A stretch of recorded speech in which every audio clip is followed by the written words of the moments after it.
အေးချမ်းပြေဆုံးကြပါစေရှင်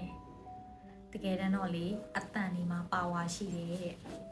ဘလို့တန်ဒီမှာပါဝါရှိလဲဘလို့တန်ဒီမှာစွန့်ရင်ရှိလဲဆိုတော့အတန်တိုင်းမှာပါဝါရှိတယ်အတန်တိုင်းမှာစွန့်ရင်ရှိတယ်ဥပမာအနေနဲ့အောင်ပြောရမယ်ဆိုရင်ကျေးစီတန်ကြားလို့ရှင်ဒါကဖျားရှိခိုးနေတယ်ဆိုတဲ့အဓိပ္ပာယ်တက်ရောက်တဲ့ခေါင်းလုံးတန်ကြားလို့ရှင်ဒါကလူတဦးတစ်ယောက်ကကုသိုလ်ပြုသွားပြီဆိုတဲ့အဓိပ္ပာယ်တက်ရောက်တယ်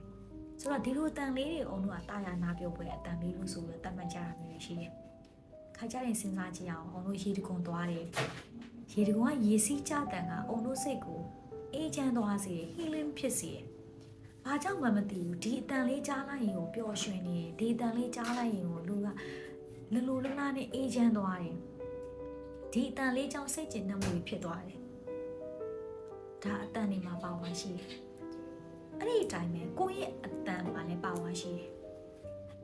ကောင်းမွန်သောစကားချစ်ပွေသောစကားတာယာနာပြောပွဲသောစကားတွေကိုပြောဆိုဖို့လိုပါတယ်ဒီအတန်တွေကိုအကျိုးရှိရှိသုံးကြပါဘလို့နေရာမှာသုံးချမလဲ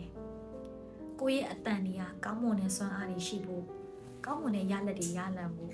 ဒီအတန်တွေကနေပြီးတော့ကောင်းမွန်တဲ့ပုံမှုကောင်းမွန်တဲ့ဘဝကိုပိုင်ဆိုင်ရဖို့ဆိုရင်ကိုယ့်ရဲ့အတန်ကိုအပြည့်အဝသုံးချဖို့လိုအပ်တယ်အဲ့ဒါနာပြောပွဲစကားလေးတွေပြောမယ်ချစ်ပွေသောစကားလေးတွေပြောမယ်မေတ္တာစကားလေးတွေပဲဆိုမယ်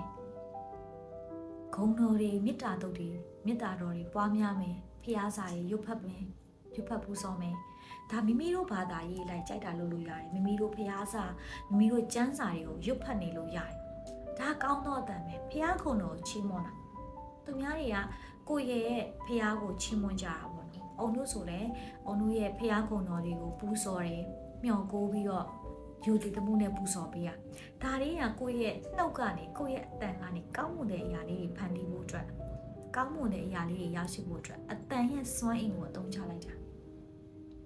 ဒီအတန်ကအတန်ထွက်နေတော့ကောင်းသောအတန်လေးတွေပြောပါကောင်းတဲ့စကားလေးတွေပြောပါ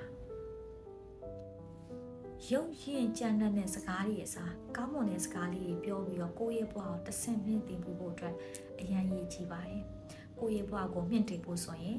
ကိုယ့်ဘဝမှာပဲတရားရခိုင်တော်မူတည်တယ်ကောင်းမွန်တဲ့စကားလေးတွေပြောကြမယ်တရားနာပြောပွဲကောင်းတဲ့စကားလေးတွေပြောကြမယ်ချစ်ဖွယ်သောစကားလေးတွေဆိုကြမယ်ဒီဟာကကိုယ့်ဘဝရဲ့နောက်တစ်ဆင့်တက်ဖို့အတွက်လေကတက်လေးတစ်ခုဖြစ်ပါတယ်အားလုံးပဲအေးချမ်းပြေဆုံးကြပါစေရှင် Universe on ဖြစ်ပါတယ်နော်